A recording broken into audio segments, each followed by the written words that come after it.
তবে এই নির্বাচনে কি হবে তা নিয়ে আমি এক সপ্তাহ আগে বলছিলাম যে এই নির্বাচনে খেলা হবে, অপ্রত্যাশিত ফলাফল হবে। এডিটর সাহেব এনার দেখা দেন, নাহলে ব্যাক ফাভর নিতেছি। উনি আশায় আছেন একটা ভালো নির্বাচন দিতে পারবেন, দিতে পারলে ভালো, তবে আমি খুব ভরসা পাইতেছি না।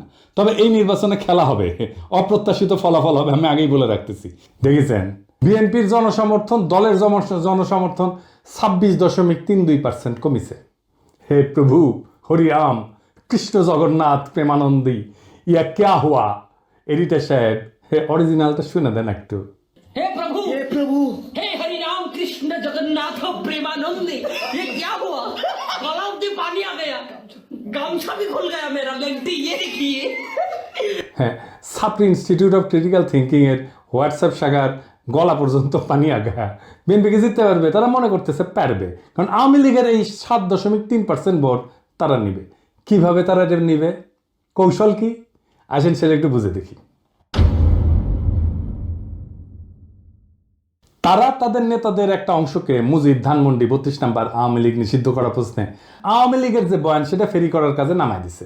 আমরা জানি এই যে শেখ রুমিনুর রহমান, ফজা পাগলা, হাবিবুর রহমান হাবিব, এরা তো কেন্দ্রীয় পর্যায়ে, এমনকি জেলা পর্যায়ে, উপজেলা পর্যায়ে পর্যন্ত আওয়ামী লীগের ভোটার, বিশেষ করে হিন্দু সম্প্রদায়ের কাছে তারা একই বয়ান ফেরি করিচ্ছে।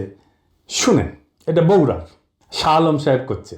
3 দিনের ভোর আন্দোলন করে স্বাধীনতার নেতৃত্ব করে একটি রাজনৈতিক দল, বাংলাদেশের সবচেয়ে পুরনো একটি রাজনৈতিক দল, সেই দলকে বাংলাদেশে নিষিদ্ধ করেছে, যেটা রাজনৈতিকভাবে সঠিক সিদ্ধান্ত হয়েছে বলে আমি বিএনপির একজন কর্মী হিসেবে মনে করি না।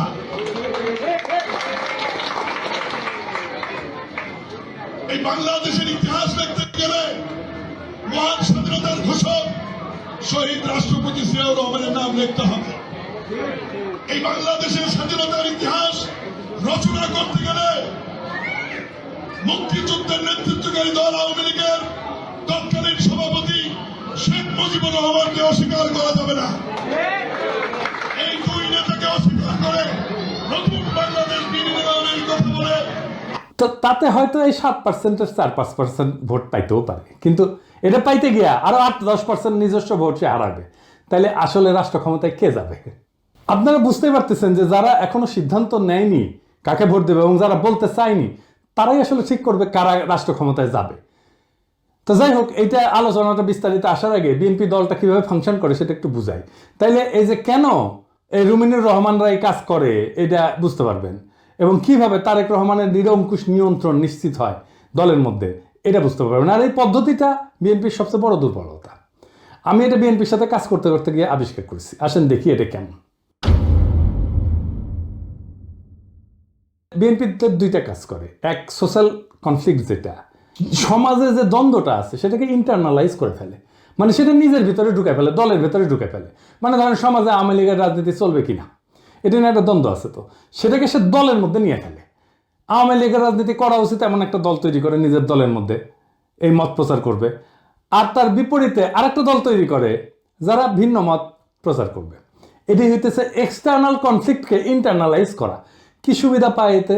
সে মনে করে যে এক্সটার্নাল যে কনফ্লিক্ট এটা তো ম্যানেজ করা ডিফিকাল্ট, এক্সটার্নাল কনফ্লিক্টকে আমি যদি ইন্টারনাল করে ফেলি সেটাকে আমি কন্ট্রোল করতে পারবো ইজিলি, কারণ আমি তো নেতা, আমার কথা দুই পক্ষই শুনবে। তো আমি এই আলোচনাটা দলের মধ্যে থেকে করব এবং আমি এটাকে নিয়ন্ত্রণ করব। বুঝতে পারছেন? মানে সমাজের যে বিতর্ক সেটা আমি নিজের দলের ভেতরের একটা ইন্টারনাল বিতর্ক করে ফেলবো। দলের ভেতরে যদি আমি ইন্টারনাল, সমাজ তো আমার কথা শুনে না, তো দলের ভেতরে যদি আমি ইন্টারনাল কনফ্লিক্টটা নিয়ে আসি তাহলে দলের লোক সবগুলো আমার কথা শুনতে বাধ্য হবে। আর একটা বিষয় হইতেছে যে এরা একজনকে আরেকজনের পিছনে লাগিয়ে দেয়। এই যে কনফ্লিক্টটা দলের ভেতরে নাই সেটা তৈরি করে।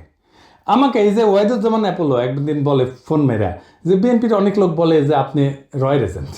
হ্যাঁ, তার মানে কি বুঝেছেন? তো তার মানে এটাই যে শুনে হয় আমি বিব্রত হব বা সংকুচিত হব বা ভয় পাবো, এবং আমি একটা আশ্রয় খুঁজবো, এবং আমাকে এমন একটা মহাশক্তির কাছে পাঠাবে যে আমাকে আশ্রয় দেবে, অথবা সেই আশ্রয় দেবে। তার মানে বুঝেছেন তো? বা সেই বলবে আরে ব্যাপার না, আমি দেখতেছি, আমার উপরে ছেড়ে দেন।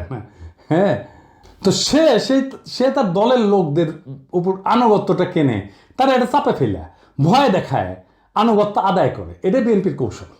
যাই হোক, এই যে এক্সটার্নাল কনফ্লিক্টটাকে ইন্টারনালাইজ করে ফেলা, এটা তার নির্বাচনে আওয়ামী লীগের ভোট টানার একটা কৌশল।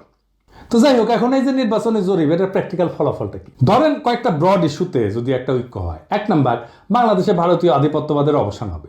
2 নাম্বার, স্বাধীনতা, সার্বভৌমত্ব, জাতীয় মর্যাদা এবং আঞ্চলিক অখণ্ডতা অক্ষুণ্ণ রাখতে হবে। 3 নাম্বার, আওয়ামী ফ্যাসিবাদের চিরস্থায়ী অবসান ঘটাইতে হবে। 4 নাম্বার, একটা ইনসাফ ও সাম্যের বাংলাদেশ বানাইতে হবে। তো এই ইস্যু নিয়ে যদি ফ্রন্ট হয়, তাহলে এই 62% সেই ফ্রন্টের সাপোর্টার হয়ে যাবে। এন্ড কইতে পারেন এমন কোন ফিগার আছে যে এই ফ্রন্টের নেতৃত্ব দিতে পারবে? আছে, অনেকেই আছে। এই ইস্যুতে ঐক্য হইলে ওয়াই নট?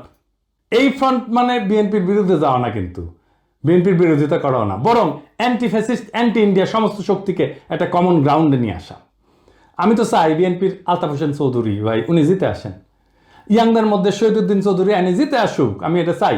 কিন্তু রুমিন ফারহানা হারুক, হাবিবুর রহমান হাবিব হারুক, ফজা পাগলা হারুক। আমি যদি ইলেকশনের আগে দেশে যেতে পারি, আমি আলতাফ ভাইয়ের এলাকায় গিয়ে ক্যাম্পেইন করে দিয়ে আসবো, যেন উনি যেতে ধানের শীষের ক্যাম্পেইন করে দিয়ে আসবো। আমার ক্যাম্পেইনের দরকার নাই ওনার জেতার জন্য, উনি এমনি জিতবেন, কিন্তু আমি যাব আমার নিজের মনের শান্তির জন্য যাব, যে আমি আলতাফ ভাইয়ের ইলেকশনে কিছু কাজ করেছিলাম। তো এই যে ফ্রন্ট, এই ফ্রন্টের সুবিধা কি হবে? এই ফ্রন্টের রাজনৈতিক দলের মাতবরি থাকবে না। রাজনৈতিক দলগুলোকে কিন্তু দেশের মানুষ পছন্দ করে না, বিশ্বাসও করে না, সেজন্য রাজনৈতিক দল অ্যান্টি হাসিনা লড়াইয়ের নেতৃত্ব দিতে পারেনি। এটা মাইনে নিতে হবে সবাইকে। এই ফ্রন্ট 2024-এর বিপ্লব যারা করছে, সেই রকম একটা জনগণের ফ্রন্ট হইয়া উঠবে। রাজনৈতিক দল যা খুশি তাই করতে পারবে না। এনসিপির বালখিল্যতা, জামাতের রাজনৈতিক ভুল, অন্য ছোট দলের ন্যাশনাল ইম্প্যাক্ট তৈরি করার অক্ষমতা সব দূরে হয়ে যাবে। এক নতুন আশায় দেশবাসী বুক বাঁধবে, সারা দেশে এক নতুন আশার সঞ্চার হবে। আমরা কলা গাছ যদি দাঁড় করাই দিই, বেশিরভাগ আসনে তারা জিতে আসবে। আমরা বিএনপির ট্রু ন্যাশনালিস্ট নেতাদের আসনে কোনো প্রার্থী দেব না। আমাদের মার্কা হবে বাম্বু, বাম্বু, বাম্বুর দাবরা নিতে দেশকে আবার সঠিক রাস্তায় নিয়ে আসবো। এই 62% থেকে বাংলাদেশের আগামীর রাজনীতি উত্থিত হবে। সক্রেটিস বলছিলেন সেই নেতাই শ্রেষ্ঠ নেতা যে অনিচ্ছুক নেতা। মাউদ ভাই অনিচ্ছুক নেতা, তাই উনার বাংলাদেশের সেরা নেতা হওয়া সম্ভব। এইটারে বলে সিনাটাস আর্কিটাইপ। কঠিন লাগিচ্ছে, হ্যাঁ, কথাটা শুনে, টার্মটা শুনে, কিন্তু এটা খুব মজার ইতিহাস হচ্ছে, আসেন শুনি। উনার নাম ছিল লুসিয়াস কুইন্টিয়াস সিনসিনাটাস। 458 খ্রিস্টপূর্বাব্দে একজন রোমান সম্রাট ছিলেন তিনি। এই গল্পটা শুরু হয় একটা গভীর সংকট দিয়ে। রোমান সেনাবাহিনী কনসাল মিনুসিয়াসের অধীনে প্রতিবেশী উপজাতি ইকুইদের দ্বারা অবরুদ্ধ হয়ে পড়ে এবং ধ্বংসের মুখোমুখি হয়। রোম শহর আতঙ্কিত হয়ে যায়।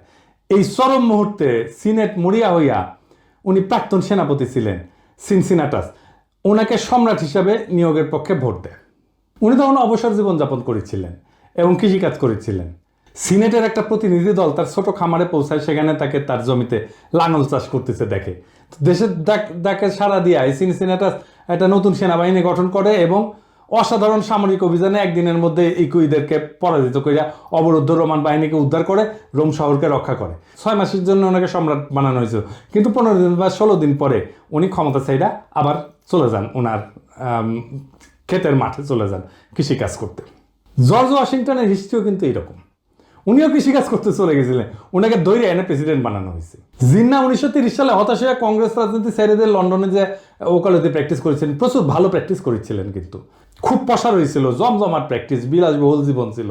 ওনারা ধরে এনে মুসলিম লীগের নেতা বানানো হয়েছে, আর ভারতবর্ষের ইতিহাস বদলাই গেছে। এই যে আমাদের হাসান সৈয়দ সোহরাওয়ার্দী, তারও কিন্তু এরকম কাহিনী আছে।